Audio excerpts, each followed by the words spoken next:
Welcome back to my YouTube channel. ಈ ಒಂದು ವಿಡಿಯೋದಲ್ಲಿ ಫಿಫ್ತ್ ಸೆಮಿಸ್ಟರ್ BCom ಅಲ್ಲಿ ಇರ್ತಕ್ಕಂಥ ಸ್ಟೂಡೆಂಟ್ಸ್ಗೆ ಅಕೌಂಟಿಂಗ್ ಫಾರ್ ಸ್ಪೆಷಲ್ ಎಂಟಿಟೀಸ್ ಅಥವಾ ಅಡ್ವಾನ್ಸ್ಡ್ ಅಕೌಂಟಿಂಗ್ ಅಂತ ಏನು ಸಬ್ಜೆಕ್ಟ್ ಇದೆ, ಆ ಒಂದು ಸಬ್ಜೆಕ್ಟಲ್ಲಿ unit number 2 accounts of life insurance companies ಅಂತ ಇದೆ. ಸೊ ಆ ಒಂದು ಅಕೌಂಟ್ಸ್ ಆಫ್ ಲೈಫ್ ಇನ್ಶೂರೆನ್ಸ್ ಕಂಪನಿಗೆ ಸಂಬಂಧಪಟ್ಟಂತೆ ರೆವಿನ್ಯೂ ಅಕೌಂಟ್ ಮತ್ತು ಬ್ಯಾಲೆನ್ಸ್ ಶೀಟನ್ನು ಮಾಡೋದನ್ನ ಒಂದು ಸೆಕ್ಷನ್ ಸಿಗೆ ಕ್ವಶನ್ಸನ್ನು ಕೇಳ್ತಾರೆ. ನಾನು ಈ ಒಂದು ವಿಡಿಯೋದಲ್ಲಿ ಬರೀ ರೆವಿನ್ಯೂ ಅಕೌಂಟನ್ನು ಹೇಗೆ ಪ್ರಿಪೇರ್ ಮಾಡಬೇಕು ಅನ್ನೋದನ್ನು ನಾನು ನಿಮಗೆ ತಿಳಿಸ್ಕೊಡ್ತೀನಿ. ಈ ಒಂದು ರೆವಿನ್ಯೂ ಅಕೌಂಟನ್ನು ಪ್ರಿಪೇರ್ ಮಾಡ್ತಕ್ಕಂಥದ್ದು ಸೆಕ್ಷನ್ ಬಿನಲ್ಲಿ ಕೇಳ್ತಕ್ಕಂಥ ಚಾನ್ಸಸ್ ಇರುತ್ತೆ. ಸೊ ಬನ್ನಿ, ನಿಮಗೆ ರೆವಿನ್ಯೂ ಅಕೌಂಟ್ ಹೇಗೆ ಮಾಡಬೇಕು, ಯಾವ ಥರ ಇನ್ಫಾರ್ಮೇಷನ್ ಬರುತ್ತೆ, ಯಾವ ಥರ ಟ್ರೀಟ್ ಮಾಡಬೇಕು ಅನ್ನೋದನ್ನು ನಾನು ನಿಮಗೆ ಈ ಒಂದು ವಿಡಿಯೋದಲ್ಲಿ ತಿಳಿಸ್ಕೊಡ್ತೀನಿ. ಅದಕ್ಕೂ ಮುಂಚೆ ನೀವಿನ್ನೂ ನನ್ನ ಒಂದು ಯೂಟ್ಯೂಬ್ ಚಾನಲ್ಗೆ ಸಬ್ಸ್ಕ್ರೈಬ್ ಮಾಡ್ಕೊಂಡಿಲ್ಲ ಅಂತ ಹೇಳಿದ್ರೆ ಆದಷ್ಟು ಬೇಗ ಸಬ್ಸ್ಕ್ರೈಬ್ ಮಾಡ್ಕೊಳ್ಳಿ ಅಂತ ಕೇಳ್ಕೊಳ್ತಾ, ಕ್ವಶನ್ಸ್ ಏನಿದೆಯಪ್ಪ ಅಂತ ಹೇಳಿದ್ರೆ, from the following figures prepare revenue account in a statutory form of Star Assurance Company Limited for the year ending 31/3/2026. ಅಂದರೆ ನಮಗೆ ಪ್ರಿಪೇರ್ ಮಾಡೋಕ್ಕೆ ಹೇಳೋದು ಏನಪ್ಪ ಅಂತ ಹೇಳಿದ್ರೆ, ಬರೀ ರೆವಿನ್ಯೂ ಅಕೌಂಟನ್ನು ಪ್ರಿಪೇರ್ ಮಾಡಿ ಅಂತ ಹೇಳಿದ್ದಾರೆ. From the following information prepare revenue ಅಕೌಂಟನ್ನು ಮಾತ್ರನೇ ಪ್ರಿಪೇರ್ ಮಾಡಿ ಅಂತ ಹೇಳಿದ್ದಾರೆ. ಏನೇನು ಇನ್ಫಾರ್ಮೇಷನ್ಸ್ ಕೊಟ್ಟಿದ್ದಾರಪ್ಪ ಅಂತ ಹೇಳಿದ್ರೆ ನೋಡಿ, ಒಂದು ನಿಮ್ಗೆ ಹೇಳ್ಬಿಡ್ತೀನಿ. ರೆವಿನ್ಯೂ ಅಕೌಂಟನ್ನು ಪ್ರಿಪೇರ್ ಮಾಡಬೇಕು ಅಂದರೆ ನಿಮಗೆ schedule number 1 premium, schedule number 2 commission, schedule number 3 operating expenses, schedule number 4 benefits paid, ಈ 4 ಶೆಡ್ಯೂಲ್ಸ್ ಮಾತ್ರನೇ ಬರ್ತಕ್ಕಂಥದ್ದು. ರೆವಿನ್ಯೂ ಅಕೌಂಟಲ್ಲಿ ಬರೋದು ಈ 4 ಶೆಡ್ಯೂಲ್. ಟೋಟಲು 15 ಶೆಡ್ಯೂಲ್ ಇದೆ. ಅದರಲ್ಲಿ ರೆವಿನ್ಯೂ ಅಕೌಂಟಿಗೆ ಬರೋದು ಬರೀ 4 ಶೆಡ್ಯೂಲು. ಮೊದಲ 4 ಶೆಡ್ಯೂಲು ರೆವಿನ್ಯೂ ಅಕೌಂಟಿಗೆ ಬರುತ್ತೆ. ರೆವಿನ್ಯೂ ಅಕೌಂಟಲ್ಲಿ ಬರ್ತಕ್ಕಂಥದ್ದು schedule number 1 premium, schedule number 2 commission, schedule number 3 operating expenses, schedule number 4 benefits paid. ಈ 4 ಶೆಡ್ಯೂಲಲ್ಲಿ ಬರ್ತಕ್ಕಂಥ ಇನ್ಫಾರ್ಮೇಷನ್ನ ಮಾತ್ರನೇ ನೀವು ರೆವಿನ್ಯೂ ಅಕೌಂಟಲ್ಲಿ ತಗೋಬೇಕು. ಇನ್ನು ಯಾವ್ದಾದ್ರು ಇನ್ಫಾರ್ಮೇಷನ್ಸ್ ಕೊಟ್ಟಿದ್ದಾರೆ ಅಂತ ಹೇಳಿದ್ರೆ ಅದೆಲ್ಲ ಬ್ಯಾಲೆನ್ಸ್ ಶೀಟ್ಗೆ ಹೋಗ್ತಕ್ಕಂಥ ಶೆಡ್ಯೂಲ್ ಆಗಿರುತ್ತೆ. ಸೊ ಈ ಒಂದು ಕ್ವಶನ್ಸಲ್ಲಿ ಏನು ಕೊಟ್ಟಿದ್ದಾರೆ ನೋಡ್ತಾ ಹೋಗೋಣ ಬನ್ನಿ. ಸೊ ನಾನು ನಿಮಗೆ ಆ ಒಂದು ಟ್ರಾನ್ಸಾಕ್ಷನ್ ಯಾವ ಶೆಡ್ಯೂಲಲ್ಲಿ ಬರುತ್ತೆ ಅಂತ ಅಲ್ಲೇ ಹೇಳ್ಬಿಡ್ತೀನಿ. ಸೊ ಒಂದು ಟ್ರಾನ್ಸಾಕ್ಷನ್ ಯಾವ ಶೆಡ್ಯೂಲಲ್ಲಿ ಬರುತ್ತೆ, ಹೇಗೆ ಟ್ರೀಟ್ ಮಾಡಬೇಕು ಅನ್ನೋದನ್ನ ಆನ್ಸರ್ ಮಾಡಬೇಕಾದ್ರೆ ತಿಳಿಸ್ಕೊಡ್ತೀನಿ. ಫಸ್ಟ್ ಒನ್ ನೋಡಿ, ಕ್ಲೈಮ್ಸ್ ಬೈ ಡೆತ್ ಅಂತ ಇದೆ. ನೋಡಿ, ಕ್ಲೈಮ್ಸ್ ಬೈ ಡೆತ್ ಆದಾಗ ಕ್ಲೈಮ್ಸ್ ಬರ್ತಾ ಇದೆ. ಸೊ ಇದು ಎಲ್ಲಿ ನೀವು ತಗೋಬೇಕಪ್ಪ ಅಂತ ಹೇಳಿದ್ರೆ ಯೂಶಲ್ ಆಗಿ ಶೆಡ್ಯೂಲ್ ನಂಬರ್ 4 ಅಲ್ಲಿ ನಾವು ತಗೋಬೇಕು. ಸೊ ಶೆಡ್ಯೂಲ್ ನಂಬರ್ 4 ಬೆನಿಫಿಟ್ಸ್ ಪೇಯ್ಡಲ್ಲಿ ಬರುತ್ತೆ. ಯಾವುದೇ ಕ್ಲೈಮ್ಸ್ ಬೈ ಡೆತ್ ಅಥವಾ ಕ್ಲೈಮ್ಸ್ ಬೈ ಮೆಚುರಿಟಿ ಏನಿರುತ್ತೆ ಅದೆಲ್ಲದೂ ಕೂಡ ಶೆಡ್ಯೂಲ್ ನಂಬರ್ 4 ಅಲ್ಲೇ ಬರೋದು. ಸೊ 1,42,000 ಕೊಟ್ಟಿದ್ದಾರೆ. ಅದೇ ಥರ ಕ್ಲೈಮ್ಸ್ ಬೈ ಮೆಚುರಿಟಿ ಪೇಯ್ಡ್ ಅಂತ ಇದೆ. ಸೊ ಕ್ಲೈಮ್ಸ್ ಬೈ ಮೆಚುರಿಟಿ ಇದು ಕೂಡ ಯಾವ ಶೆಡ್ಯೂಲಲ್ಲಿ ಬರುತ್ತಪ್ಪ ಅಂತ ಹೇಳಿದ್ರೆ ಶೆಡ್ಯೂಲ್ ನಂಬರ್ 4 ಏನಿದೆ ಬೆನಿಫಿಟ್ಸ್ ಪೇಯ್ಡಲ್ಲಿ ಬರುತ್ತೆ. ಕ್ಲೈಮ್ಸ್ ಎಲ್ಲದೂ ಕೂಡ ಬೆನಿಫಿಟ್ಸ್ ಪೇಯ್ಡಲ್ಲೇ ಬರ್ತಕ್ಕಂಥದ್ದು. ದೆನ್ ಥರ್ಡ್ ಒನ್ ಬಂದು ಪ್ರೀಮಿಯಂ ಕೊಟ್ಟಿದ್ದಾರೆ 14,12,100. ನೋಡಿ, ಪ್ರೀಮಿಯಂ ಬಂದು ರೆವಿನ್ಯೂ ಅಕೌಂಟಲ್ಲಿ ಶೆಡ್ಯೂಲ್ ನಂಬರ್ 1 ಬಂದು ಪ್ರೀಮಿಯಂ, ಹಾಗಾಗಿ ಶೆಡ್ಯೂಲ್ ನಂಬರ್ 1 ಅಲ್ಲಿ ನಾವು ತಗೋಬೇಕಾಗತ್ತೆ. Consideration for annuity granted. ನೋಡಿ, ಕನ್ಸಿಡರೇಷನ್ಸ್ ಅನ್ನ ಪೇಮೆಂಟ್ ಮಾಡ್ತಾ ಇದ್ದಾರೆ. ಆನ್ಯುಯಿಟಿ ಗ್ರಾಂಟೆಡ್ ಕನ್ಸಿಡರೇಷನ್ಸ್ ಅನ್ನ ಪೇಮೆಂಟ್ ಮಾಡ್ತಾ ಇರ್ತಕ್ಕಂಥದ್ದು. ಇದು ಡೈರೆಕ್ಟ್ ಆಗಿ ರೆವಿನ್ಯೂ ಅಕೌಂಟ್ಗೆ ಡೈರೆಕ್ಟ್ ಆಗಿ ತಗೋಬೇಕಾಗುತ್ತೆ. ಇದು ಯಾವುದೇ ಶೆಡ್ಯೂಲ್ ಅಲ್ಲಿ ಬರೋದಿಲ್ಲ. ರೆವಿನ್ಯೂ ಅಕೌಂಟ್ ಅಲ್ಲಿ ಡೈರೆಕ್ಟ್ ಆಗಿ ನಾವು ತಗೋಬೇಕಾಗುತ್ತೆ. ಹಾಗಾಗಿ ಇದು ಒಂದು ಇನ್ಕಮ್ ಆಗಿರುತ್ತೆ ಅಂತ ಅಷ್ಟೇ. Consideration for annuity granted revenue account ಅಲ್ಲಿ ತಗೊಳ್ಳಿ. Consideration for annuity granted revenue account ಅಲ್ಲಿ ತಗೋಬೇಕಾಗುತ್ತೆ. Bonus paid in cash. Bonus payment ಮಾಡಿದ್ರೆ ಬರ್ತಕ್ಕಂಥದ್ದು ಬೋನಸ್ ಕೂಡ ಬೆನಿಫಿಟ್ ಆಗುತ್ತೆ. ಸೊ ಹಾಗಾಗಿ ಶೆಡ್ಯೂಲ್ ನಂಬರ್ 4 ಬೆನಿಫಿಟ್ಸ್ ಪೇಯ್ಡ್ ಅಲ್ಲಿ ತಗೋಬೇಕು. ಎಕ್ಸ್ಪೆನ್ಸಸ್ ಆಫ್ ಮ್ಯಾನೇಜ್ಮೆಂಟ್ ಕೊಟ್ಟಿದ್ದಾರೆ 63,800. ಸೊ ಎಕ್ಸ್ಪೆನ್ಸಸ್ ಯಾವುದೇ ಒಂದು ಲೈಫ್ ಇನ್ಶೂರೆನ್ಸ್ ಬಿಸ್ನೆಸ್ಗೆ ಸಂಬಂಧಪಟ್ಟ ಎಕ್ಸ್ಪೆನ್ಸಸ್ ಏನಿರುತ್ತೆ ಅದೆಲ್ಲದೂ ಕೂಡ ಬರ್ತಕ್ಕಂಥದ್ದು ಶೆಡ್ಯೂಲ್ ನಂಬರ್ 3 ಆಪರೇಟಿಂಗ್ ಎಕ್ಸ್ಪೆನ್ಸಸ್ ಅಲ್ಲಿ ಬರುತ್ತೆ. ಅಂಡ್ ಕಮಿಷನ್ ಕೊಟ್ಟಿದ್ದಾರೆ 19,140. ಸೊ ಕಮಿಷನ್ ಬಂದು ಶೆಡ್ಯೂಲ್ ನಂಬರ್ 2 ನಲ್ಲಿ ತಗೋಬೇಕಾಗುತ್ತೆ ಇನ್ಶೂರೆನ್ಸ್ ಅಲ್ಲಿ. ಸೊ ಹಾಗಾಗಿ ಶೆಡ್ಯೂಲ್ ನಂಬರ್ 2 ನಲ್ಲಿ ಬರುತ್ತೆ 19,140. Interest, dividend and rent. ನೋಡಿ, ಇಂಟ್ರೆಸ್ಟ್, ಡಿವಿಡೆಂಟ್ ಅಂಡ್ ರೆಂಟ್ ಕೊಟ್ಟಿದ್ದಾರೆ. ಇದು ಇನ್ಕಮ್ ಅಂತ ಅರ್ಥ. ಹಾಗಾಗಿ ಡೈರೆಕ್ಟ್ ಆಗಿ ಇದು ಯಾವುದು ಶೆಡ್ಯೂಲ್ ಅಲ್ಲಿ ಬರಲ್ಲ. ಡೈರೆಕ್ಟ್ ಆಗಿ ರೆವಿನ್ಯೂ ಅಕೌಂಟ್ ಅಲ್ಲಿ ನಾವು ತಗೋಬೇಕಾಗುತ್ತೆ. ರೆವಿನ್ಯೂ ಅಂತ ಕನ್ಸಿಡರ್ ಮಾಡ್ತೀವಿ. Then income tax deducted at source ಕೊಟ್ಟಿದ್ದಾರೆ. ಅಂದರೆ TDS tax deducted at source ಕೊಟ್ಟಿದ್ದಾರೆ ಅಂತ ಹೇಳಿದ್ರೆ ಡೈರೆಕ್ಟ್ ಆಗಿ ನೀವು ರೆವಿನ್ಯೂ ಅಕೌಂಟ್ ಅಲ್ಲಿ ತಗೋಬೇಕು. ಸೊ ಅದು ಹೇಗೆ ಟ್ರೀಟ್ ಮಾಡಬೇಕು ಅಂತ ನಾನು ಆನ್ಸರ್ ಮಾಡ್ಬೇಕಾದ್ರೆ ಹೇಳ್ತೀನಿ. ರೆವಿನ್ಯೂ ಅಕೌಂಟ್ ಅಲ್ಲೇ ಡೈರೆಕ್ಟ್ ಆಗಿ ತಗೊಳ್ಳಿ.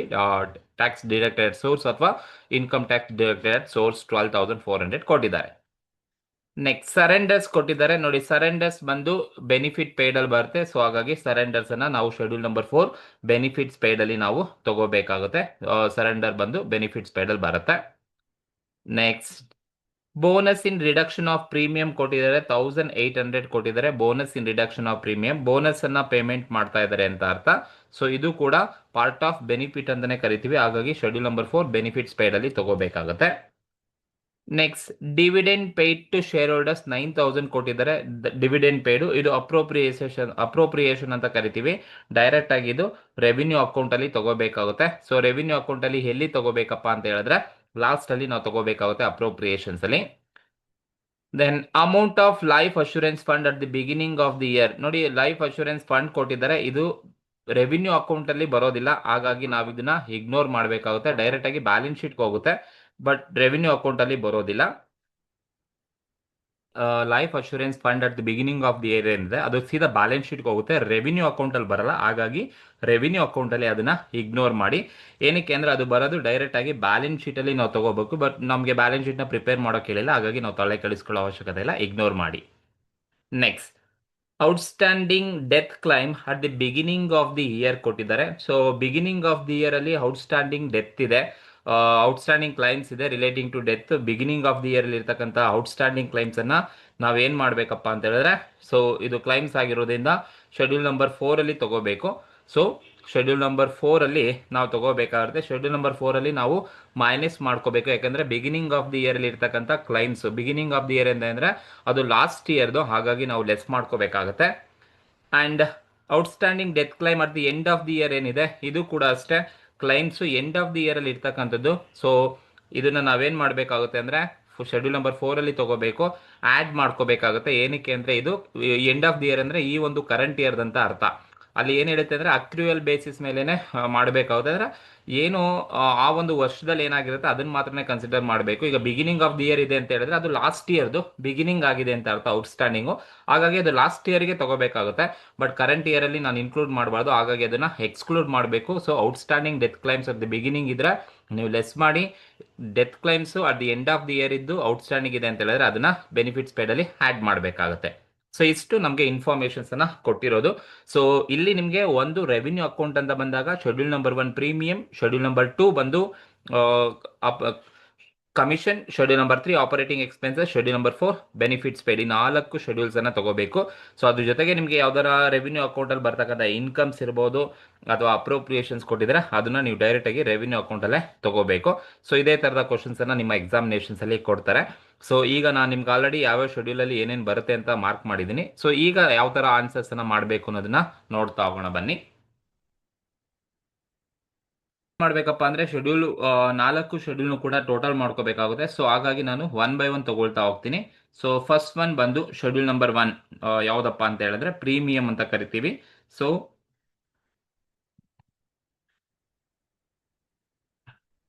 ಶೆಡ್ಯೂಲ್ ನಂಬರ್ 1 ಯಾವ್ದಪ್ಪ ಅಂತ ಹೇಳಿದ್ರೆ premium. So first one schedule number 1 ಬಂದು ಪ್ರೀಮಿಯಂ ಇರುತ್ತೆ. ಸೊ ಅದನ್ನ ಕ್ಯಾಲ್ಕುಲೇಟ್ ಮಾಡ್ಕೊಳ್ಳೋಣ.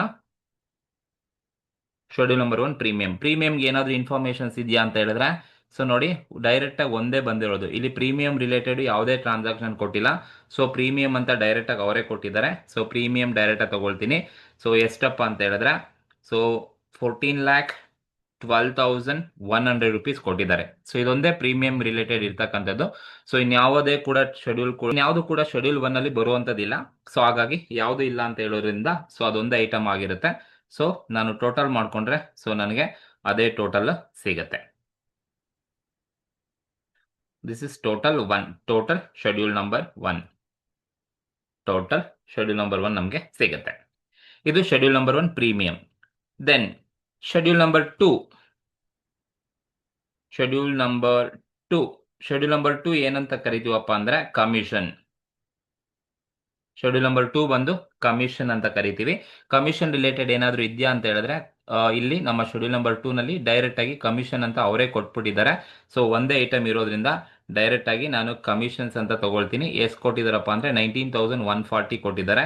ಸೊ 19,140 ಒಂದೇ ಇರೋದು. ಸೊ ಒಂದೇ ಇರೋದ್ರಿಂದ ನಾನು ಜಾಸ್ತಿ ಏನು ಟೋಟಲ್ ಮಾಡಲ್ಲ, ಜಸ್ಟ್ ಡೈರೆಕ್ಟ್ ಆಗಿ ತಗೊಳ್ಳಿ 140 ನಮಗೆ ಟೋಟಲ್ ಶೆಡ್ಯೂಲ್ ನಂಬರ್ 2 ಸಿಗುತ್ತೆ. This is total schedule number 2 total. Next schedule number 3. Schedule number 3 ಬಂದು ಆಪರೇಟಿಂಗ್ ಎಕ್ಸ್ಪೆನ್ಸಸ್. ಶೆಡ್ಯೂಲ್ ನಂಬರ್ 3 ಬಂದು operating expenses. Operating expense. So ಇಲ್ಲಿ ಆಪರೇಟಿಂಗ್ ಎಕ್ಸ್ಪೆನ್ಸಸ್ ಅಲ್ಲಿ ಶೆಡ್ಯೂಲ್ ನಂಬರ್ 3ಗೆ ಏನಾದರೂ ಇದೆಯಾ ಅಂತ ಹೇಳಿದ್ರೆ, ಸೊ ಕ್ವಶನ್ಸ್ ಅಲ್ಲಿ ಒಂದೇ ನಮ್ಗೆ ಇರ್ತಕ್ಕಂಥದ್ದು ಶೆಡ್ಯೂಲ್ ನಂಬರ್ 3 ನಲ್ಲಿ ಎಕ್ಸ್ಪೆನ್ಸಸ್. ಆಪರೇಟಿಂಗ್ ಎಕ್ಸ್ಪೆನ್ಸ್ ಅಂದ್ರೆ ಯಾವುದು ಆ ಒಂದು ಲೈಫ್ ಇನ್ಶೂರೆನ್ಸ್ ಬಿಸ್ನೆಸ್ ಆಕ್ಟಿವಿಟಿಗೆ ಸಂಬಂಧಪಟ್ಟ ಎಕ್ಸ್ಪೆನ್ಸಸ್ ಏನೇ ಇದ್ರೂ ಕೂಡ ಅದೆಲ್ಲ ಆಪರೇಟಿಂಗ್ ಎಕ್ಸ್ಪೆನ್ಸಸ್ ತಗೋಬೇಕು. ಬಟ್ ನನಗೆ ಇಲ್ಲಿ ಕ್ವಶನ್ ಅಲ್ಲಿ ಇರ್ತಕ್ಕಂಥ ಬರೀ ಎಕ್ಸ್ಪೆನ್ಸಸ್ ಆಫ್ ಮ್ಯಾನೇಜ್ಮೆಂಟ್ ಒಂದೇ 63,800 ಇದೆ. ಸೊ ಅದೊಂದೇ ಆಗಿರೋದ್ರಿಂದ ನಾನು ಡೈರೆಕ್ಟ್ ಆಗಿ ಸೊ ಎಕ್ಸ್ಪೆನ್ಸಸ್ ಆಫ್ ಮ್ಯಾನೇಜ್ಮೆಂಟ್ ಏನಿದೆ 63,800 ಇದೆ. ಸೊ 63,800 ಡೈರೆಕ್ಟಾಗಿ ತಗೊಳ್ತೀನಿ. ಸೊ ಇನ್ಯಾವುದು ಕೂಡ ನಾವು ಮಾರ್ಕ್ ಮಾಡ್ಕೊಂಡೋದ್ರಲ್ಲಿ ಇಲ್ಲ. ಸೊ ಈಗ ಟೋಟಲ್ ಮಾಡ್ಕೊಳ್ಳಿ. 63,800 ನಮಗೆ ಟೋಟಲ್ ಶೆಡ್ಯೂಲ್ ನಂಬರ್ 3 ಸಿಗುತ್ತೆ. That is total schedule number 3 total 63,800 ಸಿಗುತ್ತೆ. ಇದು ಮೊದಲ 3 ಶೆಡ್ಯೂಲ್. ಅಂಡ್ 4ನೇ ಶೆಡ್ಯೂಲ್ ಬಂದು ಶೆಡ್ಯೂಲ್ ನಂಬರ್ 4. ಶೆಡ್ಯೂಲ್ ನಂಬರ್ 4 ಬಂದು benefits paid. So benefits paid ಅಂತ ಕರಿತೀವಿ. ಸೊ ಈ ಒಂದು ಅಡ್ಜಸ್ಟ್ಮೆಂಟ್ ಇರ್ತಕ್ಕಂಥ ಮೆಜಾರಿಟಿ ಇನ್ಫಾರ್ಮೇಶನ್ ಇರ್ತಕ್ಕಂಥದ್ದು ಬೆನಿಫಿಟ್ಸ್ ಪೇಯ್ಡ್ಗೆ. ಹಾಗಾಗಿ ಶೆಡ್ಯೂಲ್ ನಂಬರ್ 4 ಬೆನಿಫಿಟ್ಸ್ ಪೇಯ್ಡ್ ಅಂತ ತಗೊಳ್ತೀವಿ. ಏನೇನು ಬರುತ್ತೆ ಬೆನಿಫಿಟ್ಸ್ ಪೇಯ್ಡ್ ಅಲ್ಲಿ ಅಂತ ನೋಡಿದ್ರೆ ಒನ್ ಬೈ ಒನ್ ನೋಡೋಣ ಬನ್ನಿ. ಒಂದು ಕ್ಲೈಮ್ಸ್ ಬೈ ಡೆತ್ ಇದೆ. ಕ್ಲೈಮ್ಸ್ ಬೈ ಡೆತ್ ಆದಾಗ ಕ್ಲೈಮ್ಸ್ ಮಾಡ್ಕೊಳ್ತಾ ಇದ್ದಾರೆ, ಅದು ಬೆನಿಫಿಟ್ ಪೇಯ್ಡ್. ಸೊ 1,42,000 ಇದೆ. So 1,42,000 benefits paid. So inner column ಅಲ್ಲಿ ತಗೊಳ್ತೀನಿ. Claims by death 1,42,000. 1,42,000. ಓಕೆ. ಈ ಕ್ಲೈಮ್ಸ್ ಬೈ ಡೆತ್ಗೆ ನೀವೇನ್ ಮಾಡಿ ಅಂದ್ರೆ ಏನನ್ನ ಆಡ್ ಮಾಡಿ ಅಂತ ಹೇಳಿದ್ರೆ ನೋಡಿ, ಇಲ್ಲಿ ಔಟ್ಸ್ಟ್ಯಾಂಡಿಂಗ್ ಡೆತ್ ಕ್ಲೈಮ್ ಓಪನಿಂಗ್ ಮತ್ತೆ ಕ್ಲೋಸಿಂಗ್ ಎರಡು ಕೊಟ್ಟಿದ್ದಾರೆ. ಸೊ ಔಟ್ಸ್ಟ್ಯಾಂಡಿಂಗ್ ಕ್ಲೈಮ್ಸ್ ಏನಾದರೂ ಡೆತ್ ರಿಲೇಟೆಡ್ ಇದ್ರೆ closing outstanding death claims at the end of the year ಏನಿರುತ್ತೆ ಅದನ್ನ ನೀವು ಆ್ಯಡ್ ಮಾಡಬೇಕು, ಯಾಕೆಂದ್ರೆ ಅದು ಆ ವರ್ಷದ್ದು ಅಂತ ಅರ್ಥ. ಸೊ ಹಾಗಾಗಿ ಈ ಕ್ಲೈಮ್ಸ್ ಬೈ ಡೆತ್ಗೆ add outstanding death claims at the end of the year ಎಂಡಲ್ಲಿ ಇದೆ ಅಂತ ಹೇಳಿದ್ರೆ, ಕ್ಲೈಮ್ಸ್ ಔಟ್ಸ್ಟ್ಯಾಂಡಿಂಗು ಇಯರ್ ಎಂಡಲ್ಲಿ ಇದೆ ಅಂತ ಹೇಳಿದ್ರೆ ಅದನ್ನ ನೀವು ಕ್ಲೈಮ್ಸ್ ಬೈ ಡೆತ್ ಪೇಯ್ಡ್ ಏನಿದೆ ಅದಕ್ಕೆ ನೀವು ಆ್ಯಡ್ ಮಾಡ್ಕೊಳ್ಳಿ. ಯಾಕೆಂದ್ರೆ ಅದು ಈ ವರ್ಷದ್ದು ಅಂತ ಅರ್ಥ. ಇಯರ್ ಎಂಡ್ ಅಂದ್ರೆ ಇದು ಈ ಒಂದು ಕರೆಂಟ್ ಇಯರ್ ಅಲ್ಲಿ ಇರ್ತಕ್ಕಂಥದ್ದು ಅಂತ ಅರ್ಥ. ಹಾಗಾಗಿ ಕ್ಲೈಮ್ಸ್ ಬೈ ಡೆತ್ಗೆ add outstanding death claims at the end of the year 16,000 ನೀವು ಆ್ಯಡ್ ಮಾಡ್ಕೊಳ್ಳಿ. ಈಗ ಆ್ಯಡ್ ಮಾಡ್ಕೊಳ್ಳಿ.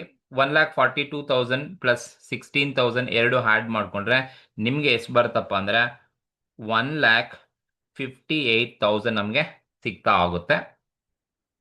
ನೆಕ್ಸ್ಟ್ ನೀವೇನ್ ಮಾಡಿ ಅಂತ ಹೇಳಿದ್ರೆ ಇಯರ್ ಎಂಡ್ ಅಲ್ಲಿ ಇರೋ ಔಟ್ಸ್ಟ್ಯಾಂಡಿಂಗ್ ಡೆತ್ ಕ್ಲೈಮ್ಸ್ ನ ಆ್ಯಡ್ ಮಾಡಿ. ಅದೇ ತರ ನೀವೇನ್ ಮಾಡಿ ಅಂದ್ರೆ less outstanding death claims at the beginning of the year ಏನಿದೆ, ಬಿಗಿನಿಂಗ್ ಆಫ್ ದಿ ಇರೋ ಔಟ್ಸ್ಟ್ಯಾಂಡಿಂಗ್ ಡೆತ್ ಕ್ಲೈಮ್ಸ್ ಅನ್ನ ಲೆಸ್ ಮಾಡಬೇಕು. ಏನಕ್ಕೆ ಲೆಸ್ ಮಾಡಬೇಕು ಅಂದ್ರೆ ಈ ಬಿಗಿನಿಂಗ್ ಆಫ್ ದಿ ಇಯರ್ ಇರ್ತಕ್ಕಂಥ ಔಟ್ಸ್ಟ್ಯಾಂಡಿಂಗ್ ಕ್ಲೈಮ್ಸ್ ಏನಿದೆ ಇದು ಲಾಸ್ಟ್ ಇಯರ್ದಂತ ಅರ್ಥ. ಹಾಗಾಗಿ ನಾವೇನ್ ಮಾಡ್ಬೇಕಪ್ಪ ಅಂತ ಹೇಳಿದ್ರೆ outstanding death claims at the beginning of the year ನ ಬೆನಿಫಿಟ್ಸ್ ಪೇಡ್ ಅಲ್ಲಿ ನಾವು ಯಾವಾಗಲೂ ಕೂಡ ಲೆಸ್ ಮಾಡ್ಕೋಬೇಕು. ಇದೊಂದು ಕರೆಕ್ಟ್ ತಿಳ್ಕೊಳ್ಳಿ. ಇಯರ್ ಎಂಡ್ ಅಲ್ಲಿ ಔಟ್ಸ್ಟ್ಯಾಂಡಿಂಗ್ ಡೆತ್ ಕ್ಲೈಮ್ಸ್ ಇದೆಯಾ ಆ್ಯಡ್ ಮಾಡಿ, ಬಿಗಿನಿಂಗ್ ಅಲ್ಲಿ ಔಟ್ಸ್ಟ್ಯಾಂಡಿಂಗ್ ಡೆತ್ ಕ್ಲೈಮ್ಸ್ ಇದೆಯಾ ಲೆಸ್ ಮಾಡಬೇಕು. ಎಸ್ ಕೊಟ್ಟಿದ್ದಾರಪ್ಪ ಅಂತ ಹೇಳಿದ್ರೆ 22,000 ಕೊಟ್ಟಿದ್ದಾರೆ. ಸೊ ಲೆಸ್ ಮಾಡಬೇಕು. ಸೊ 22,000 ನಮಗೆ ಕೊಟ್ಟಿದ್ದಾರೆ. ಸೊ ಇದು ಕ್ಲೈಮ್ಸ್ ಬೈ ಡೆತ್ಗೆ ಇರ್ತಕ್ಕಂಥದ್ದು. ಓಪನಿಂಗ್ ಡೆತ್ ಕ್ಲೈಮ್ಸ್ ನ ಲೆಸ್ ಮಾಡಿ ಕ್ಲೋಸಿಂಗ್ ಡೆತ್ ಕ್ಲೈಮ್ಸ್ ಇದ್ರೆ ಆ್ಯಡ್ ಮಾಡ್ಕೋಬೇಕು. ಈಗ ಕ್ಲೈಮ್ಸ್ ಬೈ ಡೆತ್ 1,42,000 ಕೊಟ್ಟಿದ್ರು. ಇದಕ್ಕೆ ಆ್ಯಡ್ ಔಟ್ಸ್ಟ್ಯಾಂಡಿಂಗ್ ಡೆತ್ ಕ್ಲೈಮ್ಸ್ ಇದೆ ಇಯರ್ ಎಂಡ್ ಅಲ್ಲಿ ಆ್ಯಡ್ ಮಾಡ್ಕೊಂಡೆ 1,58,000 ಆಯಿತು. ಈಗ ಔಟ್ಸ್ಟ್ಯಾಂಡಿಂಗ್ ಡೆತ್ ಕ್ಲೈಮ್ ಬಿಗಿನಿಂಗ್ 22,000 ಕೊಟ್ಟಿದ್ದಾರೆ. ಸೊ ಲೆಸ್ ಮಾಡ್ಕೋಬೇಕು. ಸೊ ಈಗ ಅಡ್ಜಸ್ಟ್ ಮಾಡಿದ್ರೆ ನಮಗೆ ಎಷ್ಟು ಬರುತ್ತಪ್ಪ ಅಂತ ಹೇಳಿದ್ರೆ 1,58,000 ಅಲ್ಲಿ ಮೈನಸ್ 22,000 ನಾವು ಲೆಸ್ ಮಾಡಿದ್ರೆ ಎಷ್ಟು ಬರುತ್ತಪ್ಪ ಅಂತ ಹೇಳಿದ್ರೆ 1,36,000 ಬರುತ್ತೆ. ಸೊ ಇದನ್ನ ಔಟರ್ ಕಾಲಮ್ ಅಲ್ಲಿ ಹಾಕೊಳ್ಳಿ. ಸೊ 1,36,000. ಸೊ 1,36,000 ಇದು ಕ್ಲೈಮ್ಸ್ ಬೈ ಡೆತ್ ಅಂತ ಅರ್ಥ. ಇದು ಆಕ್ಚುಲ್ ಆಗಿ ಡೆತ್ ಇಂದ ಕೊಡ್ತಾ ಇರೋ claims. So claims by death ಎಷ್ಟಿದೆ ಅದಕ್ಕೆ ಔಟ್ಸ್ಟ್ಯಾಂಡಿಂಗ್ ಡೆತ್ ಕ್ಲೈಮ್ ಇಯರ್ ಎಂಡಲ್ಲಿ ಇರೋದನ್ನ ಆ್ಯಡ್ ಮಾಡಿ ಬಿಗಿನಿಂಗಲ್ಲಿ ಇರೋದನ್ನ ಲೆಸ್ ಮಾಡಿ ಅವಾಗ ನಿಮಗೆ ಆ್ಯಕ್ಚುಲ್ ಆಗಿ ಡೆತ್ ಕ್ಲೈಮ್ಸ್ ಪೇಯ್ಡ್ ಎಷ್ಟು ಅಂತ ಗೊತ್ತಾಗ್ಬಿಡುತ್ತೆ. ಇದು ಒಂದು ಬೆನಿಫಿಟ್ಸ್ ಪೇಡಲ್ಲಿ ಒಂದು ಇರ್ತಕ್ಕಂಥ ಇನ್ಫಾರ್ಮೇಷನು. ನೆಕ್ಸ್ಟ್ ಇದು ಡೆತ್ ರಿಲೇಟೆಡ್ ಆಯಿತು. ನೆಕ್ಸ್ಟ್ ನಮಗೆ ಕ್ವಶನ್ಸ್ ಅಲ್ಲಿ ಕ್ಲೈಮ್ಸ್ ಬೈ ಮೆಚುರಿಟಿ ಪೇಯ್ಡ್ ಅಂತ ಕೊಟ್ಟಿದ್ದಾರೆ. ಅಂದ್ರೆ ಮೆಚುರಿಟಿ ಆದ್ಮೇಲೆ ಪೇಮೆಂಟ್ ಮಾಡ್ತಾ ಇದ್ದಾರೆ. 70,200 ಇದೆ. ಇದು ಕೂಡ ಪಾರ್ಟ್ ಆಫ್ ಬೆನಿಫಿಟ್ಸ್ ಅಂತಾನೆ ಟ್ರೀಟ್ ಮಾಡ್ತೀವಿ. ಸೊ ಹಾಗಾಗಿ claims by maturity paid 70,200 direct ಆಗಿ ಔಟರ್ ಕಾಲಮ್ ಅಲ್ಲಿ ಹಾಕೊಳ್ಳಿ. 70,200 ಅಂದ್ರೆ ಮೆಚುರಿಟಿ ಟರ್ಮ್ ಮುಗಿದೋದ್ಮೇಲೆ ಪೇಮೆಂಟ್ ಅನ್ನ ಮಾಡ್ತಾ ಇದ್ದಾರೆ. ಸೊ ಅದು ಕೂಡ ಬೆನಿಫಿಟ್ ಅಲ್ಲೇ ತಗೋಬೇಕು. Claims by maturity paid benefits ಅಲ್ಲಿ ಬರುತ್ತೆ. 70,200 ಕೊಟ್ಟಿದ್ದಾರೆ, ತಗೊಂಡಿದ್ದೀನಿ. ಸೊ ಇನ್ಯಾವುದಾದ್ರು ಶೆಡ್ಯೂಲ್ ನಂಬರ್ 4ಗೆ ಬರೋದಿದೆಯಾ ಅಂತ ಹೇಳಿದ್ರೆ ಕ್ವಶನ್ಸ್ ಅಲ್ಲಿ ಚೆಕ್ ಮಾಡ್ಕೊಂಡು ಹೋಗೋಣ. ಸೊ ಕ್ಲೈಮ್ಸ್ ಬೈ ಡೆತ್ ಆಯಿತು, ಮೆಚುರಿಟಿ ಆಯಿತು, ಪ್ರೀಮಿಯಂ ತೊಗೊಂಡಿದ್ದೀವಿ, ಅದು ಆ್ಯನ್ಯುಟಿ ಬರಲ್ಲ. So bonus paid in cash ನೋಡಿ, ಬೋನಸ್ ಪೇಮೆಂಟ್ ಮಾಡ್ತಾ ಇದ್ರೆ ಕ್ಯಾಶಲ್ಲಿ ಬೋನಸ್ ಪೇಮೆಂಟ್ ಮಾಡ್ತಾ ಇದ್ರೆ 4,800.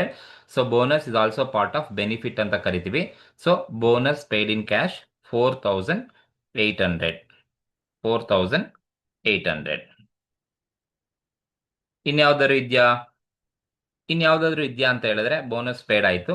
ಸೊ ಎಕ್ಸ್ಪೆನ್ಸಸ್ ಬರಲ್ಲ, ಕಮಿಷನ್ ಆಯಿತು, interest, revenue, direct T D S revenue. Surrenders ಕೊಟ್ಟಿದ್ದಾರೆ ನೋಡಿ, ಸರೆಂಡರ್ಸ್ ಬಂದು 26,300 ಕೊಟ್ಟಿದ್ದಾರೆ. ಸರೆಂಡರ್ಸ್ ಅಂದ್ರೆ ನಾವು ಪ್ರೀಮಿಯಂ ಕಟ್ಟಕ್ಕಾಗಲ್ಲ ಅಂದ್ರೆ ನಾವು ಸರೆಂಡರ್ ಮಾಡ್ಬೋದು ನಮ್ಮ ಪಾಲಿಸಿಯನ್ನ. ಸೊ ಆ ಪಾಲಿಸಿ ಅಮೌಂಟ್ ಅನ್ನ ನಮಗೆ ಕೊಡ್ತಾರೆ. So that is also part of benefit paid. So 26,300 ಕೊಟ್ಟಿದ್ದಾರೆ. ಸೊ ಸರೆಂಡರ್ಸ್ 26,300 rupees ಇದೆ. 26,300 rupees.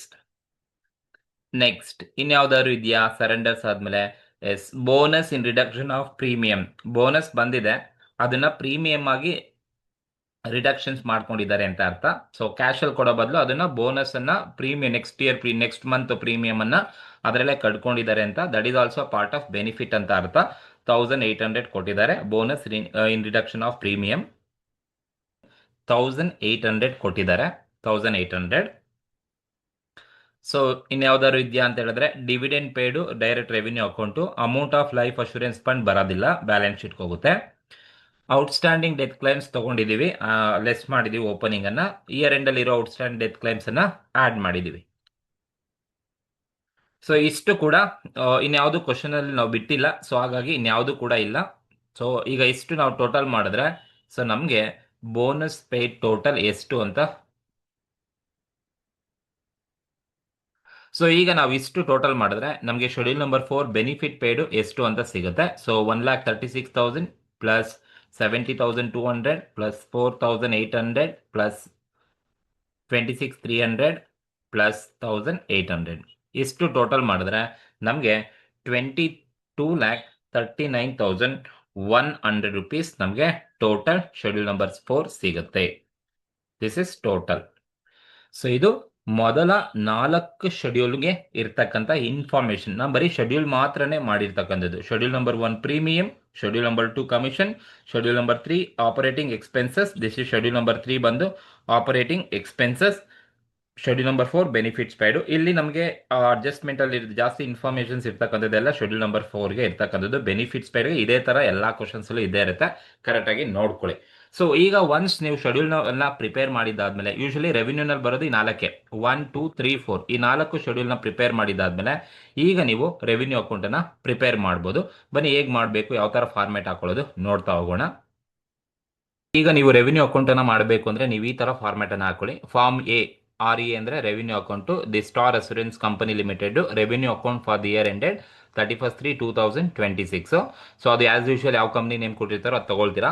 ಸೊ 3 ಕಾಲಮ್ ಯೂಶುವಲಿ ಹಾಕೊಳ್ಳಿ. First column particulars, second column schedule number is most important, and third column is amount. So ನಿಮ್ಗೆ already ನಾನು ಫಾರ್ಮೇಟನ್ನು already last ವಿಡಿಯೋದಲ್ಲಿ upload ಮಾಡಿದ್ದೀನಿ. ನಿಮಗೆ ಗೊತ್ತಿರಬೇಕು ರೆವಿನ್ಯೂ ಅಕೌಂಟ್ ಫಾರ್ಮೇಟ್ ಹೇಗಿರುತ್ತೆ, ಏನೆಲ್ಲ ಇನ್ಫಾರ್ಮೇಷನ್ ಬರುತ್ತೆ ಅಂತ.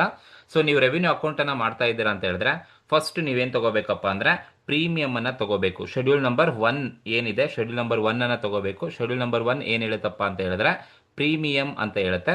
So premium.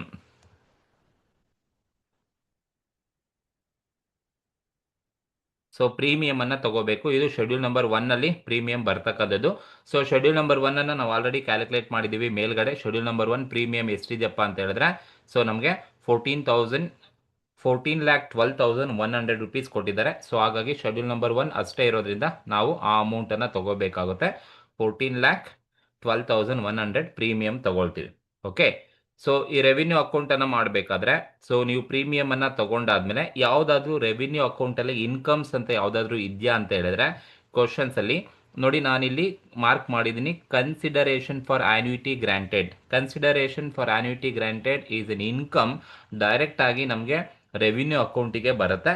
ಸೊ ಹಾಗಾಗಿ ನಾವು ಡೈರೆಕ್ಟ್ ಆಗಿ ಕನ್ಸಿಡರೇಷನ್ ಫಾರ್ ಆನ್ಯುಟಿ ಗ್ರಾಂಟೆಡ್ ಏನಿದೆ ಅದನ್ನ ರೆವಿನ್ಯೂ ಅಕೌಂಟ್ ಅಲ್ಲಿ ನಾವು ತಗೋಬೇಕಾಗುತ್ತೆ ಇನ್ಕಮ್ ಆಗಿರೋದ್ರಿಂದ.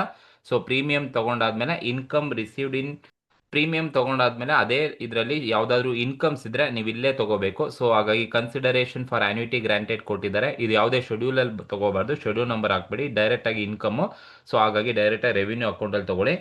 ಎಷ್ಟು ಕೊಟ್ಟಿದ್ದಾರಪ್ಪ ಅಂತ ಹೇಳಿದ್ರೆ, ಸೊ 1,64,000 rupees ನಮಗೆ ಕನ್ಸಿಡರೇಷನ್ ಫಾರ್ ಆನ್ಯುಟಿ ಗ್ರಾಂಟೆಡ್ ಕೊಟ್ಟಿದ್ದಾರೆ. ಸೊ ಡೈರೆಕ್ಟ್ ಆಗಿ ಔಟರ್ ಕಾಲಮ್ ಅಲ್ಲಿ ತಗೊಂಡಿದ್ದೀನಿ. ನೆಕ್ಸ್ಟ್ ಇನ್ಯಾವುದಾದ್ರು ಇನ್ಕಮ್ ಇದೆಯಾ ಅಂದ್ರೆ, ಎಸ್, ಇಲ್ಲಿ ಒಂದು ಇಂಟ್ರೆಸ್ಟ್ ಡಿವಿಡೆಂಟ್ ಅಂಡ್ ರೆಂಟ್ ಕೊಟ್ಟಿದ್ದಾರೆ. So interest dividend and rent 1,95,700 ಕೊಟ್ಟಿದ್ದಾರೆ. ಇದು ಇನ್ಕಮ್ ಅಂತ ಅರ್ಥ. ಸೊ ಅಂದ್ರೆ interest receive, dividend receive, rent receive ಅಂತ ಅರ್ಥ. ಸೊ ಅದು ಕೂಡ ಇನ್ಕಮ್ ಆಗಿರೋದ್ರಿಂದ ರೆವಿನ್ಯೂ ಅಕೌಂಟ್ ಅಲ್ಲೇ ತಗೋಬೇಕು. So interest dividend and rent, so ಇದನ್ನ ಹೇಗೆ ತಗೊಳ್ಳಿ ಅಂತ ಹೇಳಿದ್ರೆ, ನಿಮಗೆ ಕ್ವಶನ್ ಅಲ್ಲಿ ಎಷ್ಟು ಕೊಟ್ಟಿದ್ದಾರಪ್ಪ ಅಂದ್ರೆ 1,95,700 rupees ಕೊಟ್ಟಿದ್ದಾರೆ. ಇನ್ನರ್ ಕಾಲಮ್ ಅಲ್ಲಿ ತಗೊಳ್ತೀನಿ. ಇದರಲ್ಲಿ ನೀವೇನ್ ಮಾಡಿ ಅಂತ ಹೇಳಿದ್ರೆ, ಇಂಟ್ರೆಸ್ಟ್ ಡಿವಿಡೆಂಟ್ ರೆಂಟ್ ಏನಿದೆ, ಸೊ ಈ ಅಮೌಂಟ್ 1,95,700 ಏನು ಕೊಟ್ಟಿದ್ದಾರೆ, ಈ ಅಮೌಂಟ್ ಅಲ್ಲಿ ನಾವು TDS ಅಥವಾ ಟ್ಯಾಕ್ಸ್ ಡಿಡಕ್ಟೆಡ್ ಅಟ್ ಸೋರ್ಸ್ ಅಂತ ಏನು ಕೊಟ್ಟಿದ್ದಾರೆ, ಸೊ ಇಲ್ಲಿ ಕೊಟ್ಟಿದ್ದಾರೆ ನೋಡಿ, ಟ್ಯಾಕ್ಸ್ ಡಿಡಕ್ಟೆಡ್ ಸೋರ್ಸ್ ಅಂತ ಏನು ಕೊಟ್ಟಿದ್ದಾರಪ್ಪ, 12,400 ಏನು ಕೊಟ್ಟಿದ್ದಾರೆ. ಈ 12,400 ಅನ್ನ ಲೆಸ್ ಮಾಡಿಕೊಂಡು ನಾವು ಇಂಟ್ರೆಸ್ಟ್ ಡಿವಿಡೆಂಡ್ ರೆಂಟ್ ಅನ್ನ ತಗೋಬೇಕಾಗುತ್ತೆ. ಹಾಗಾಗಿ ಈ 12,400 ನ TDS ಅನ್ನ ಏನ್ ಮಾಡಿ ಅಂತ ಹೇಳಿದ್ರೆ, ಈ ರೆವಿನ್ಯೂ ಅಕೌಂಟ್ ಅನ್ನ ಮಾಡಬೇಕಾದ್ರೆ ಇಂಟ್ರೆಸ್ಟ್ ಡಿವಿಡೆಂಡ್ ರೆಂಟ್ ಅಲ್ಲಿ ಮೈನಸ್ 12,400 rupees ಅನ್ನ ಲೆಸ್ ಮಾಡಿಕೊಂಡು ನೀವು ತಗೋಬೇಕಾಗುತ್ತೆ. ಸೊ ಇದೇನಪ್ಪ ಅಂತ ಹೇಳಿದ್ರೆ ನಿಮಗೆ ಗೊತ್ತಿರಬೇಕು, TDS ನ ನಾವು ಲೆಸ್ ಮಾಡ್ತಾ ಇರೋದು. ಸೊ 1,95,700 ಅಲ್ಲಿ ಮೈನಸ್ 12,400 ಅನ್ನ ನೀವು ಲೆಸ್ ಮಾಡಿಕೊಂಡ್ರೆ ನಿಮಗೆ ಸೊ 1,83,300 rupees ನಿಮಗೆ ಆಕ್ಚುಯಲ್ ಇಂಟ್ರೆಸ್ಟ್ ಡಿವಿಡೆಂಡ್ ರೆಂಟ್ ಸಿಗುತ್ತೆ. ಯಾಕಂದ್ರೆ ಅದರಲ್ಲಿ ನಾವು TDS ಅನ್ನ ಲೆಸ್ ಮಾಡ್ಕೊಂಡೇ ತಗೋಬೇಕು. ಹಾಗಾಗಿ ಡೈರೆಕ್ಟ್ ಆಗಿ TDS ಮತ್ತೆ ಇಂಟ್ರೆಸ್ಟ್ ಡಿವಿಡೆಂಡ್ ರೆಂಟ್ ಏನು ಕೊಟ್ಟಿದ್ದಾರೆ ರೆವಿನ್ಯೂ ಅಕೌಂಟ್ ಅಲ್ಲಿ ಡೈರೆಕ್ಟ್ ಆಗಿ ತಗೋಬೇಕು. ಸೊ ಇನ್ನ ಯಾವ್ದಾದ್ರು ಅದರ್ ಇನ್ಕಮ್ ಏನಾದ್ರು ಕೊಟ್ಟಿದ್ರೆ ಇಲ್ಲಿ ತಗೊಳ್ಳಿ. ಅದರ್ ಇನ್ಕಮ್ ಅಂತ ಏನಾದ್ರು ಸ್ಪೆಸಿಫೈ ಆಗಿ ಹೇಳಿದ್ರೆ ತಗೊಳ್ಳಿ. ಬಟ್ ಕ್ವಶನ್ ಅಲ್ಲಿ ಯಾವುದೇ ಅದರ್ ಇನ್ಕಮ್ ಕೊಟ್ಟಿಲ್ಲ. ಬಟ್ ಬೇರೆ ಕ್ವಶನ್ ಅಲ್ಲಿ ಬಟ್ಟಾಗ ಇಲ್ಲಿ ಡೈರೆಕ್ಟ್ ಆಗಿ ಅದರ್ ಇನ್ಕಮ್ ಅಂತ ಕೊಟ್ಟರೆ ಇಲ್ಲಿ ಡೈರೆಕ್ಟ್ ಆಗಿ ತಗೊಳ್ಳಿ. ಈ ಕ್ವಶನ್ ಅಲ್ಲಿ ಯಾವುದೂ ಇಲ್ಲ, ಹಾಗಾಗಿ ತಗೊಳಕ್ಕೆ ಹೋಗೋದಿಲ್ಲ. ಸೊ ಈಗ ನೀವೇನ್ ಮಾಡಿ ಅಂದ್ರೆ, ಇಷ್ಟನ್ನು ನೀವು ಟೋಟಲ್ ಮಾಡ್ಕೊಳ್ಳಿ. ಸೊ ಎಷ್ಟು ಟೋಟಲ್ ಮಾಡ್ಕೊಂಡಾಗ ನಿಮ್ಗೆ ಎಷ್ಟು ಬರುತ್ತಪ್ಪ ಅಂತ ಹೇಳಿದ್ರೆ, ಸೊ 17,57,400 rupees ಸಿಗುತ್ತೆ. 17,57,400 ಸಿಗುತ್ತೆ. ಇದನ್ನ ನೀವೇನಂತ ಟ್ರೀಟ್ ಮಾಡಿ ಅಂತ ಹೇಳಿದ್ರೆ, ಟೋಟಲ್ ಎ ಅಂತ ಟ್ರೀಟ್ ಮಾಡಿ. So premium first schedule number 1 ತಗೊಳ್ಳಿ. ಅದಾದ್ಮೇಲೆ ಶೆಡ್ಯೂಲ್ ನಂಬರ್ 1 ಆದ್ಮೇಲೆ ಯಾವ್ದಾದ್ರು ಇನ್ಕಮ್ಸ್ ಇದ್ರೆ ಎಲ್ಲ ತಗೋಬೇಕು. Consideration for annuity granted, interest dividend rent ಆಗಿರ್ಬೋದು, ಅದರ್ ಇನ್ಕಮ್ ಆಗಿರ್ಬೋದು. ಸೊ ಯಾವ್ದಾದ್ರು ಇದ್ರೆ ಎಲ್ಲದನ್ನ ಕೂಡ ನೀವು ಇಲ್ಲೇ ತಗೋಬೇಕಾಗುತ್ತೆ. ಸೊ ಈಗ ಟೋಟಲ್ ಮಾಡ್ಕೊಂಡ್ರೆ ನನಗೆ 17,57,400 ಬರುತ್ತೆ. ಇದನ್ನ ಟೋಟಲ್ ಎ ಅಂತ ಕರಿತೀವಿ. ನೆಕ್ಸ್ಟ್ ಇದಾದ್ಮೇಲೆ ನೀವು ಟೋಟಲ್ ಎ ಆದ್ಮೇಲೆ ನೀವೇನ್ ತಗೋಬೇಕಪ್ಪ ಅಂತ ಹೇಳಿದ್ರೆ, ಕಮಿಷನ್ಸ್ ಅನ್ನ ತಗೋಬೇಕು. ಕಮಿಷನ್ ಬಂದು ಶೆಡ್ಯೂಲ್ ನಂಬರ್ 2 ನಲ್ಲಿ ಬರುತ್ತೆ. ಸೊ ಶೆಡ್ಯೂಲ್ ನಂಬರ್ 2 ಎಷ್ಟಿದೆ ಅಂತ ನಾವು ಆಲ್ರೆಡಿ ಕ್ಯಾಲ್ಕುಲೇಷನ್ಸ್ ಅನ್ನ ಮಾಡಿದೀವಿ. ಸೊ ಶೆಡ್ಯೂಲ್ ನಂಬರ್ 2 ನಮಗೆ 19,140 ಇದೆ. ಸೊ ಹಾಗಾಗಿ 19,140 ಡೈರೆಕ್ಟ್ ಆಗಿ ತಗೋಬಹುದು. ಸೊ 19,140 ಶೆಡ್ಯೂಲ್ ನಂಬರ್ 2 ಬಂದು 19,140 ಇದೆ. ನೆಕ್ಸ್ಟ್ ಸೊ ಕಮಿಷನ್ ಆದ್ಮೇಲೆ ನೀವು ರೆವಿನ್ಯೂ ಅಕೌಂಟ್ ಅಲ್ಲಿ ನೆಕ್ಸ್ಟ್ ನೀವೇನ್ ತಗೋಬೇಕಪ್ಪ ಅಂದ್ರೆ, ಆಪರೇಟಿಂಗ್ ಎಕ್ಸ್ಪೆನ್ಸಸ್ ಅನ್ನ ತಗೋಬೇಕು. ಆಪರೇಟಿಂಗ್ ಎಕ್ಸ್ಪೆನ್ಸಸ್ ಬಂದು ಶೆಡ್ಯೂಲ್ ನಂಬರ್ 3 ನಲ್ಲಿ ಬರ್ತಕ್ಕಂಥದ್ದು. ಸೊ ಶೆಡ್ಯೂಲ್ ನಂಬರ್ 3 ಕೂಡ ನಾವು ಆಲ್ರೆಡಿ ಫೈಂಡ್ ಔಟ್ ಮಾಡಿದೀವಿ. ಎಷ್ಟು ಬಂದಿದೆಯಪ್ಪ ಅಂದ್ರೆ 63,800 ಇದೆ. ಸೊ ಡೈರೆಕ್ಟ್ ಆಗಿ ನಾವು 63,800 ಅನ್ನ ತಗೋಬಹುದು. 63,800 ಇದೆ. ಸೊ ಶೆಡ್ಯೂಲ್ ನಂಬರ್ 3ನಲ್ಲಿ ಇರ್ತಕ್ಕಂಥದ್ದು. ಸೊ ಈಗ ನೀವು ಶೆಡ್ಯೂಲ್ ನಂಬರ್ 2 ಮತ್ತು 3 ಎರಡು ಟೋಟಲ್ ಮಾಡಿ. ಸೊ ಆವಾಗ ನಿಮಗೆ ಬರ್ತಕ್ಕಂಥದ್ದು ಟೋಟಲ್ ಬಿ ಸಿಗುತ್ತೆ. ಸೊ 2 ಮತ್ತು 3 ಅಂದರೆ 19,140 ಮತ್ತು 63,800 ಎರಡು ಟೋಟಲ್ ಮಾಡಿದ್ರೆ ನಿಮಗೆ 82,940 ರೂಪೀಸ್ ಬರುತ್ತೆ. ಇದು ಟೋಟಲ್ ಬಿ. ಸೊ ಒಂದ್ಸಲ ನಿಮಗೆ ಟೋಟಲ್ ಬಿ ಆದಮೇಲೆ ಅಂದರೆ ಶೆಡ್ಯೂಲ್ 1 ಎ ಆಗುತ್ತೆ, ಶೆಡ್ಯೂಲ್ 2 ಮತ್ತು 3 ಬಂದು ಟೋಟಲ್ ಬಿ ಆಗುತ್ತೆ. ಈ 1, 2, 3 ಮೂರು ಶೆಡ್ಯೂಲ್ ಆದಮೇಲೆ ನೆಕ್ಸ್ಟ್ ಬರ್ತಕ್ಕಂಥದ್ದು benefit paid. Benefit paid this is schedule number 4 ಅಂತ ಟ್ರೀಟ್ ಮಾಡ್ತೀವಿ. ಶೆಡ್ಯೂಲ್ ನಂಬರ್ 4ನ ಆಲ್ರೆಡಿ ನಾವೇ ಕ್ಯಾಲ್ಕುಲೇಷನ್ಸ್ ಅನ್ನ ಮಾಡಿದ್ದೀವಿ. ಎಷ್ಟಿದೆಯಪ್ಪ ಅಂದರೆ 2,39,100 ರೂಪೀಸ್ ಶೆಡ್ಯೂಲ್ ನಂಬರ್ 4 ಬಂದಿದೆ. ಸೊ ನಾವು ಆಲ್ರೆಡಿ ಮೇಲೆ ಕ್ಯಾಲ್ಕುಲೇಟ್ ಮಾಡ್ಕೊಂಡಿದ್ದೀವಿ. ನೀವು ಇಲ್ಲಿ ನೋಡ್ಬೋದು ಟೋಟಲ್ ಶೆಡ್ಯೂಲ್ ನಂಬರ್ 4 ಬಂದು ನಮಗೆ 2,39,100 ರೂಪೀಸ್ ಇದೆ. ಸೊ ಅದೊಂದೇ ಬರ್ತಕ್ಕಂಥದ್ದು.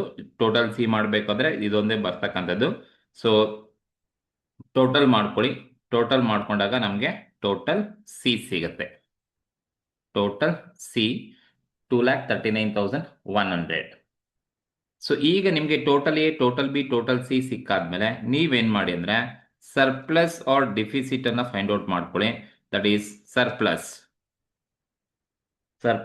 R deficit. ಹೇಗೆ ಅಂತ ಹೇಳಿದ್ರೆ ಇದನ್ನ ನಾವು ಡಿ ಅಂತ ಟ್ರೀಟ್ ಮಾಡೋಣ. This is called as D. ಹೇಗಪ್ಪ ಅಂದ್ರೆ A minus B minus C ಮಾಡಬೇಕು. ಅಂದ್ರೆ so total A 17,57,400 minus total B 82,940 minus total C 2,39,100. A minus B minus C ಮೂರು ಮೈನಸ್ ಮಾಡ್ಕೊಂಬನ್ನಿ. ಆಗ ನಿಮಗೆ ಬರ್ತಕ್ಕಂಥದ್ದನ್ನ ನಾವು ಸರ್ಪ್ಲಸ್ ಅಂತ ಕರಿತೀವಿ. ಪಾಸಿಟಿವ್ ಬಂದ್ರೆ ಸರ್ಪ್ಲಸ್, ನೆಗೆಟಿವ್ ಬಂದ್ರೆ ಡಿಫಿಸಿಟ್ ಅಂತ ಅರ್ಥ.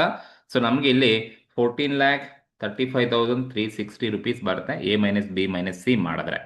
ಸೊ ಇದು ಹೀಗೆ ನೀವು ಫೈಂಡ್ ಔಟ್ ಮಾಡಬೇಕು. ಸರ್ಪ್ಲಸ್ ಅನ್ನ ಹೀಗೆ ಫೈಂಡ್ ಔಟ್ ಮಾಡಬೇಕು. Total A minus B minus C ಮಾಡಿದ್ರೆ ನಿಮಗೆ ಸರ್ಪ್ಲಸ್ ಆರ್ ಡಿಫಿಸಿಟ್ ಬರುತ್ತೆ. ಸೊ ಇದು ಆದ್ಮೇಲೆ ನೀವು ಅಪ್ರೋಪ್ರಿಯೇಷನ್ ತಗೋಬೇಕಾಗುತ್ತೆ. ಅಪ್ರೋಪ್ರಿಯೇಷನ್ಸ್ ಅಂತ ಹೇಳಿದ್ರೆ ಕ್ವಶನ್ಸ್ ಅನ್ನ ನೋಡಿದ್ರೆ ಯಾವ್ದು ಬಿಟ್ಟಿದೀವಿ ನೋಡ್ಕೊಳ್ಳಿ. ಸೊ ಕನ್ಸಿಡರೇಷನ್ ಆಯ್ತು, ರೆವಿನ್ಯೂ ಅಕೌಂಟ್ ಅಲ್ಲಿ ತಗೊಂಡಿರೋದು. ಸೊ ನೋಡಿ ಇಲ್ಲಿ ಅಪ್ರೋಪ್ರಿಯೇಷನ್ಗೆ ಬರ್ತಕ್ಕಂಥದ್ದು dividend paid to shareholders ಅಂತ ಕೊಟ್ಟಿದ್ದಾರೆ. Dividend paid to shareholders direct ಆಗಿ ರೆವಿನ್ಯೂ ಅಕೌಂಟ್ ಅಲ್ಲೇ ತಗೋಬೇಕು. 9,000 ರೂಪೀಸ್ ಕೊಟ್ಟಿದ್ದಾರೆ. ಎಲ್ಲಿ ತಗೋಬೇಕಪ್ಪ ಅಂದ್ರೆ ಒನ್ಸ್ ನೀವು ಸರ್ಪ್ಲಸ್ ಅನ್ನ ಫೈಂಡ್ ಔಟ್ ಮಾಡಿದಾದ್ಮೇಲೆ ಅಪ್ರೋಪ್ರಿಯೇಷನ್ಸ್ ಅಲ್ಲಿ ತಗೋಬೇಕು. Dividend paid to shareholders ಎಷ್ಟು ಕೊಟ್ಟಿದ್ದಾರೆ? 9,000 ರೂಪೀಸ್ ಡಿವಿಡೆಂಡ್ ಪೇಯ್ಡ್ ಅನ್ನ ಕೊಟ್ಟಿದ್ದಾರೆ. ಸರಿನಾ? ಸೊ ಇಲ್ಲೇ ನೀವು ತಗೋಬೇಕು. ಸೊ ಈಗ ನಮ್ಮ ಹತ್ರ ಸರ್ಪ್ಲಸ್ ಎಷ್ಟಿದೆ? 14,35,360 ಇದೆ. ಅದಾದ್ಮೇಲೆ ನೀವು appropriation dividend pay to shareholders 9,000 ತಗೊಂಡಿದ್ದೀರಾ. ಈಗ ಇನ್ನ ಬ್ಯಾಲೆನ್ಸ್ ಅಮೌಂಟ್ ಏನ್ ಬರುತ್ತೆ? That is balance being funds from future appropriation. Balance being funds from future appropriation. This is what balancing figure. ಇದನ್ನು ನಾವು ಬ್ಯಾಲೆನ್ಸ್ ಫಿಗರ್ ಅಂತ ಕರಿತಾ ಹೋಗ್ತೀವಿ. ಎಷ್ಟು ಬ್ಯಾಲೆನ್ಸ್ ಫಿಗರ್ ಅಂತ ಹೇಳಿದ್ರೆ ಇದನ್ನ ಹೇಗೆ ಫೈಂಡ್ ಔಟ್ ಮಾಡಬೇಕು ಅಂತ ಹೇಳಿದ್ರೆ ಜಸ್ಟ್ ಅಲ್ಲಿ ಮೈನಸ್ ಪ್ಲಸ್ ಏನು ತಗೊಳಕ್ ಹೋಗ್ಬೇಡಿ. ಜಸ್ಟ್ ನಿಮಗೆ ಬ್ಯಾಲೆನ್ಸ್ ಫಿಗರ್ ಹೇಗೆ ಬರುತ್ತಪ್ಪ ಅಂದ್ರೆ ನಿಮ್ಮ ಹತ್ರ ಇರೋದು ಸರ್ಪ್ಲಸ್ ಬಂದು 14,35,360 ರೂಪೀಸ್ ಇದೆ. ಓಕೆ, 14,35,360 ನಿಮ್ಮ ಹತ್ರ ಸರ್ಪ್ಲಸ್ ಇದೆ. ಓಕೆ, ಇದರಲ್ಲಿ ನೀವೇನ್ ಮಾಡ್ಕೊಳ್ಳಿ ಅಂತ ಹೇಳಿದ್ರೆ ಡಿವಿಡೆಂಟ್ ಈ ವರ್ಷದ ಅಪ್ರೋಪ್ರಿಯೇಷನ್ ಡಿವಿಡೆಂಟ್ 9,000 ಮೈನಸ್ ಮಾಡ್ಕೊಳ್ಳಿ. ಮೈನಸ್ ಮಾಡ್ಕೊಂಡ್ರೆ ಇನ್ನ ಬ್ಯಾಲೆನ್ಸು 14,26,360 ರೂಪೀಸ್ ಏನ್ ಬರುತ್ತೆ, ಇದು balance being funds from future ಅಪ್ರೋಪ್ರಿಯೇಷನ್ಗೆ ಇರ್ತಕ್ಕಂಥದ್ದು ಅಂತ ಅರ್ಥ. Okay, funds for not this is fund for balance being funds for future appropriation ನಿಮಗೆ 14,26,360 ರೂಪೀಸ್ ಸಿಗುತ್ತೆ. ಸೊ ಇದು ಹೇಗ್ ಬಂತು ಅಂತ ಗೊತ್ತಾಯ್ತಲ್ವಾ? ಇದು ಹೇಗ್ ಬಂತು ಅಂತ ಹೇಳಿದ್ರೆ ಈ 14,35,360 ಸರ್ಪ್ಲಸ್ ಅಲ್ಲಿ ಈ 9,000 ರೂಪೀಸ್ನ ಜಸ್ಟ್ ಮೈನಸ್ ಮಾಡ್ಕೊಳ್ಳಿ ಅಷ್ಟೇ. ಬಟ್ ಅಲ್ಲೇನು ಪ್ಲಸ್ ಮೈನಸ್ ಅಂತ ತೋರಿಸ್ಬೇಡಿ, ಮೈನಸ್ ಮಾಡ್ಕೊಳ್ಳಿ. ಅವಾಗ ನಿಮಗೆ ಬ್ಯಾಲೆನ್ಸು 14,26,360 ಏನ್ ಸಿಗುತ್ತೆ ಅದು balance being fund for future ಅಪ್ರೋಪ್ರಿಯೇಷನ್ಗೆ ಇರ್ತಕ್ಕಂಥದ್ದು. ಸೊ ಈಗ ನೀವು ಲಾಸ್ಟ್ ಅಲ್ಲಿ ಏನ್ ಮಾಡಿ ಅಂತ ಹೇಳಿದ್ರೆ ಸೊ ಈ 9,000 ಮತ್ತೆ ಈ 14,26,000 ಎರಡು ಟೋಟಲ್ ಮಾಡ್ಕೊಳ್ಳಿ. ಟೋಟಲ್ ಮಾಡ್ಕೊಂಡಾಗ ನಿಮಗೆ ಟೋಟಲ್ ಅಮೌಂಟ್ ಸಿಗುತ್ತೆ. ದಿಸ್ ಇಸ್ ವಾಟ್ ಟೋಟಲ್ ನಿಮಗೆ ಎಷ್ಟು ಬರುತ್ತಪ್ಪ ಅಂದ್ರೆ ಸೇಮ್ 14,35,360 ನಿಮಗೆ ಟೋಟಲ್ ಡಿ ಏನಿರುತ್ತೆ, ಈ ಟೋಟಲ್ ಡಿ ನಿಮಗೆ ಸಿಗುತ್ತೆ. This is what total D. So ಇದು ಯಾವಾಗಲೂ ಕೂಡ ಟೋಟಲ್ ಡಿ ನಿಮ್ಮ ಸರ್ಪ್ಲಸ್ ಏನಿರುತ್ತೆ ಅಥವಾ ಡಿಫಿಸಿಟ್ ಏನು ಮಾಡುತ್ತೆ ಅಷ್ಟೇ ಅಮೌಂಟ್ ಇರುತ್ತೆ ಯಾವಾಗಲೂ ಕೂಡ. ಅಪ್ರೋಪ್ರಿಯೇಷನ್ನ ನೀವು ಈ ಥರನೇ ಟ್ರೀಟ್ ಮಾಡಬೇಕು. 14,35,000ನಲ್ಲಿ ಯಾವ್ದಾದ್ರು ಅಪ್ರೋಪ್ರಿಯೇಷನ್ ಇದ್ರೆ ಅದನ್ನ ಮೈನಸ್ ಮಾಡ್ಕೊಳ್ಳಿ, ಇನ್ನು ಬ್ಯಾಲೆನ್ಸ್ ಬರೋದೆಲ್ಲ ಫ್ಯೂಚರ್ ಅಪ್ರೋಪ್ರಿಯೇಷನ್ಗೆ ಅಂತ ಟ್ರೀಟ್ ಮಾಡ್ತೀವಿ.